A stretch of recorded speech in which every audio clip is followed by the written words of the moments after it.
بسم اللہ الرحمن الرحیم۔ السلام علیکم عزیز طلباء، امید ہے کہ آپ سب خیریت سے ہوں گے۔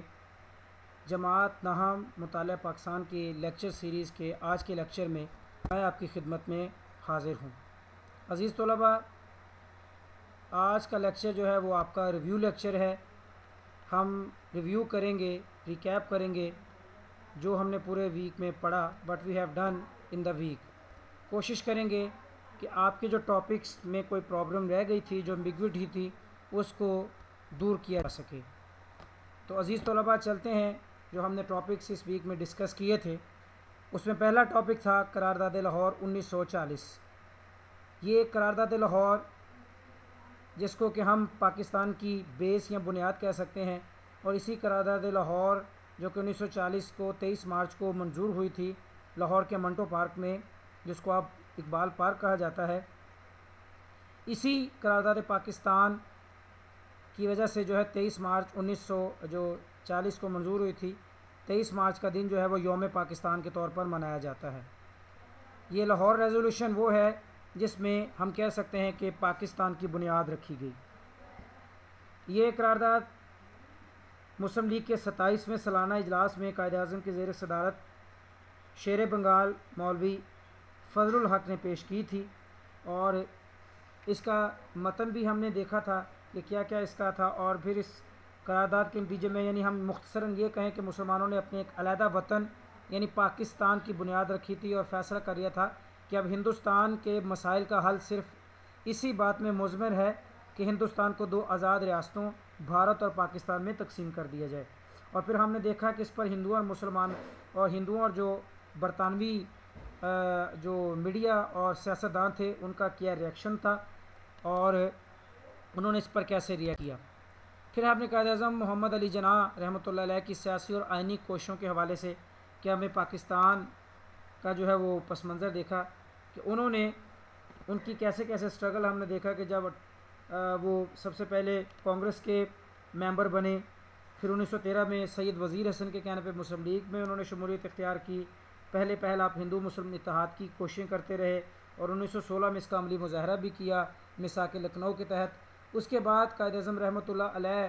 1920 تک خالصتاً ہندو مسلم اتحاد کی کوششیں کرتے رہے، لیکن بعد میں آپ کو یہ پتہ چل گیا، محسوس ہوا کہ جو ہندو ہیں یا کانگریس ہے وہ صرف ہندوؤں کی نمائندہ جماعت ہے، اس کو مسلمانوں کے حقوق سے کچھ لینا دینا نہیں۔ اس کے بعد آپ خالصتاً مسلمانوں کے لیے ہی کوشش کرنے لگے۔ آپ نے جو گول میز کانفرنسیں ہوئی ان میں شرکت کی۔ 1929 میں آپ نے اپنے 14 نکات پیش کیے۔ اسی طرح مسلم لیگ کو سنوارنے اور مسلم لیگ کو ایک مضبوط جماعت بنانے میں لگ گئے، اور مسلمانوں کو اس بات کا احساس دلایا کہ مسلمانوں کی کامیابی اسی میں ہے، اور وہ اپنے دین اسلام کے مطابق تب ہی زندگی گزار سکتے ہیں جب وہ ایک آزاد ریاست اپنے لیے حاصل کر لیں گے۔ پھر اس کے بعد ہم نے دیکھا ریاست کا استحکام اور آئین کی تیاری۔ پاکستان دنیا کے نقشے پر ابھر آیا 1947 میں۔ اب اس نوزائیدہ ریاست کو جو مشکلات درپیش آئیں، اس میں ہم نے دیکھا کہ جو ابتدائی مشکلات تھیں، انتظامی مشکلات تھیں، مہاجرین کی آباد کاری تھی، پھر فوجی اثاثوں کی تقسیم تھی، انتظامی مشکلات تھی، ریڈ کلف ایوارڈ یعنی جو ریڈ کلف وزیر جو ایک ماہر قانون دان تھے جن کو کہ حد بندی کمیشن کے لیے مقرر کیا گیا، تو ان کی طرف سے کی جانے والی زیادتیوں کو ڈسکس کیا۔ پھر ہم نے زرعی مشکلات دیکھیں، سیاسی مشکلات وہ ڈسکس کی، وہ اپنے جو پہلے کے لیکچرز ہیں ان کو گو تھرو کریں گے تو آپ کو کافی حد تک جو چیزیں ہیں وہ سمجھ لگ جائیں گی۔ پھر ہم نے پہلے گورنر جنرل کی حیثیت سے قائد اعظم رحمۃ اللہ علیہ کی خدمات اور کارنامے دیکھے کہ جب پاکستان بن چکا اس کے بعد قائد اعظم نے پہلے گورنر جنرل کی حیثیت سے اپنے عہدے کا حلف اٹھایا۔ 14 ماہ آپ کو اپنے اس ملک کی خدمت کرنے کا موقع ملا، اور ان 13 ماہ میں آپ نے کہا جائے کہ 13 سالوں کا کام کیا تو یہ بے جانا ہوگا۔ آپ نے حالات کی نزاکت کو بھانپتے ہوئے کراچی کو پاکستان کا دارالخلافہ بنایا، ایک سیکٹریٹ بنایا، سرکاری ملازمین کی ہندوستان سے پاکستان منتقلی کے لیے گاڑیاں چلوائی، اور ہوائی کمپنیوں سے معاہدے کیے، جو سرکاری ملازمین تھے ان کو کھلے آسمان تلے کام کرنے کو کہا، اور جو مہاجرین کے مسائل تھے ان کو حل کرنے کے لیے لیاقت علی خان کے سرکردگی میں جو ہے وہ کمیٹی قائم کی، افواج بری اور بحری کے لیے جو ہے وہ ہیڈ کوارٹرز بنایا، اسلحہ فیکٹری کا قیام آپ نے ہی کیا، تعلیمی کانفرنس منعقد کی تاکہ تعلیمی مسائل کو جو ہے وہ ڈسکس کیا جا سکے، اور یعنی غرض کہ انہوں نے اپنی جو صحت کے مسائل ہیں، یعنی جو ان کو موذی مرض ٹی بی تھا، اس بیماری کو خاطر میں نہ لاتے ہوئے آپ نے دن رات ایک کر کر پاکستان کے لیے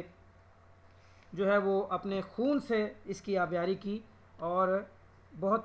قلیل عرصے میں وطن عزیز پاکستان کو اپنے قدموں پہ کھڑا کر گئے۔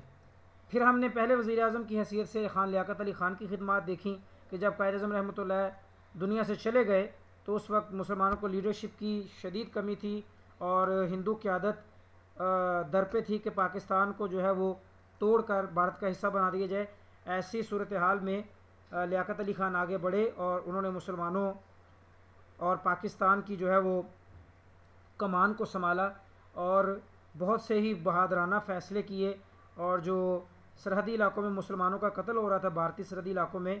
اس قتل عام کو رکوانے کے لیے پنڈت نہرو سے معاہدے کیے۔ آپ کے ہی دور میں قرارداد مقاصد منظور ہوئی، آپ نے امریکہ اور دوسرے مغربی ممالک کے دورے کیے اور پاکستان کے قیام کی ان کو جو ہے وہ غرض و غیت سے آگاہ کیا۔ اسی طرح اسلامی ممالک کے ساتھ اچھے تعلقات استوار کرنے کے لیے بھی آپ نے نہایت ہی سنجیدہ کوششیں کی،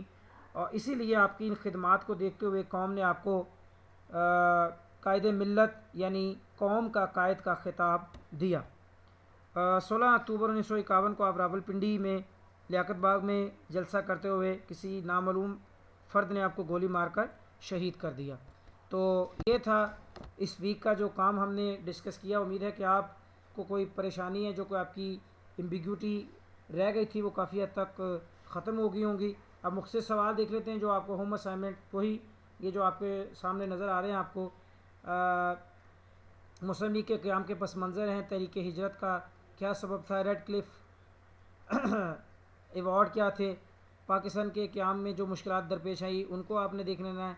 اس کے علاوہ یہ آپ کا تیسرا لانگ ہے، قائد اعظم کی سیاسی اور آئینی کوششوں کے حوالے سے قیام پاکستان میں کردار، یہ اور قیام پاکستان کے بعد پیش آنے والی ابتدائی مشکلات۔ یہ آپ کے مختصر اور تفصیلی سوال ہیں۔ امید ہے کہ آپ نے اس کو اپنی کاپیوں پہ تیار کر لیا ہوگا اور آپ نے اس کو اچھے سے